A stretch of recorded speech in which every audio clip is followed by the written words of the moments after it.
काविश 65 में हाजिर खिदमत हैं। दोस्तों, आज हम ग्रामर की एक बुनियादी और इंतहाई अहम चीज़ लफ्ज़ को समझने की कोशिश करेंगे। दोस्तों, लफ्ज़ की इम्पोर्टेंट अहमियत यह है कि हमें अशरफुल मखलूकात लफ्ज़ ही की बुनियाद पर बनाया गया। हज़रत आदम अलैहिस्सलाम को अल्लाह ने चंद लफ्ज़ याद कराए और फरिश्तों को भी कराए। फरिश्तों से भूल गए और हज़रत आदम अलैहिस्सलाम ने वो लफ्ज़ दोहरा दिए तो आपको तमाम मखलूकात पर फोकियत दी गई और हज़रत आदम अलैहिस्सलाम को इस कायनात में अपना खलीफा बनाकर भेजा। तो हमारी खिलाफत, हमारी अशरफुल मखलूक की जो बेस है, जो बुनियाद है, वो क्या है? अल्फाज हैं, लफ्ज़ हैं। आइए समझते हैं, जानते हैं कि लफ्ज़ हैं क्या, लफ्ज़ किसे कहते हैं। दोस्तों, आपने बहुत सारे वीडियोस में, बहुत सारे लेक्चर्स में लफ्ज़ की तारीफ़ात सुनी होंगी, पढ़ी होंगी, लेकिन ये ज़रा हट के है। आइए देखते हैं। दोस्तों, लफ्ज़ अरबी ज़बान का लफ्ज़ है जिसकी माना है, जिसकी लुग़वी माना, जिसकी अदर वर्ड्स, जिसकी ओरिजिनल माना है खारिज करना, निकालना या फेंकना। ठीक है दोस्तों, तो लफ्ज़ की लुग़वी माना क्या है? खारिज करना, निकालना या फेंकना।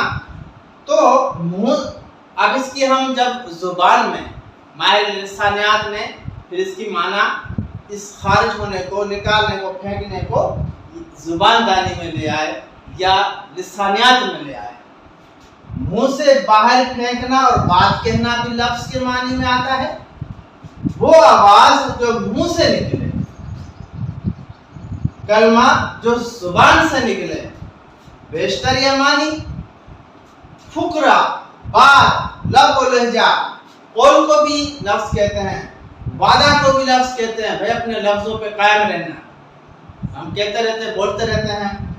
करार को भी लफ्ज़ की माना है और हिंदी में शब्द, लुगत, जमा इसके अल्फाज है। तो ये दोस्तों वो मानी हैं, ये वो मीनिंग्स हैं जो हम लफ्ज़ के लिए इस्तेमाल करते हैं। दोस्तों, मैं लुग़वी माना इसलिए बताता हूँ ताकि जो भी टॉपिक है, ताकि जो भी सीखने की चीज़ है, वो आपको बुनियाद से आए। वो आपको जब बुनियाद से आएगी, बुनियाद का आपको पता होगा, तो आपके जहन में कॉन्सेप्ट बनना या आपको याद रखने में वो आसानी होती है और आपका जहन इस एक्सरसाइज को बहुत खूबसूरत अंदाज से लेता है। दोस्तों, आइए अब लफ्ज़ की तारीफ को जानने की, समझने की कोशिश करते हैं। वो तो लफ्ज़ की लुग़वी मानाएं थी। जब इस लफ्ज़ को ज़ुबान में लाया गया, माहिर लिसानियात ने क्या तारीफ रखी कि दो या दो से ज़्यादा हरूफ यानी कि लेटर्स का मजमुआ, कंपाउंड क्या कहलाता है? लफ्ज़ कहलाता है। माना जब दो या दो से ज़्यादा हरूफ मिलते हैं तो एक लफ्ज़ बनता है। या मैं यूं कहूँ कि जब बुनियादी दो या दो से ज़्यादा बुनियादी आवाज़ें एक साथ मिलकर निकलती हैं तो वो लफ्ज़ बनती हैं, वो फुकरा बनती हैं, वो बात बनती है। ठीक है दोस्तों, अब यहाँ पे मैंने मिसाल रखी है। मिसाल की बात है, ये हमारे हरूफ हैं, दो या दो से ज़्यादा हैं, ये चार हैं। अब काफ, वाव, शीन और शीन, ये चार लफ्ज़ मिले।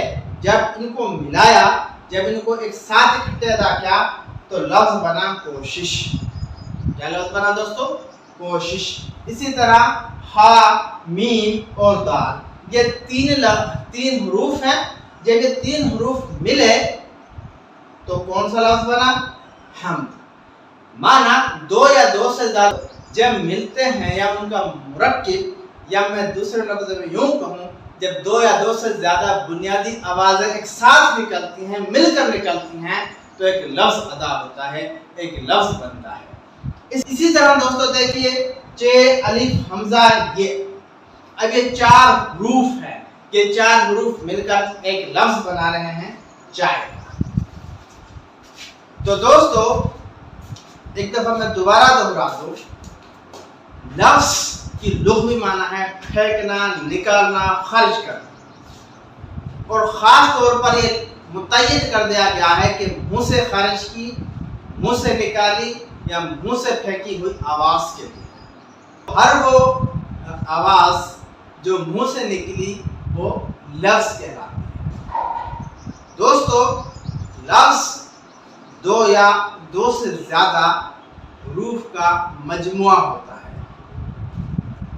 انشاءاللہ دوستو، امید ہے آپ کو نئے انداز سے وہی بات جو ہم پڑھتے آتے ہیں کتابوں میں اور گرامرس کی بک میں، انشاءاللہ آپ کو نئے انداز سے سیکھنے کا اس میں آپ کو تجربہ ہوا ہوگا۔ تو اگلے ویڈیو میں ہم پڑھیں گے لفظ کی اقسام کیا ہوتی ہیں۔ تب تک کے لیے اجازت، اللہ حافظ۔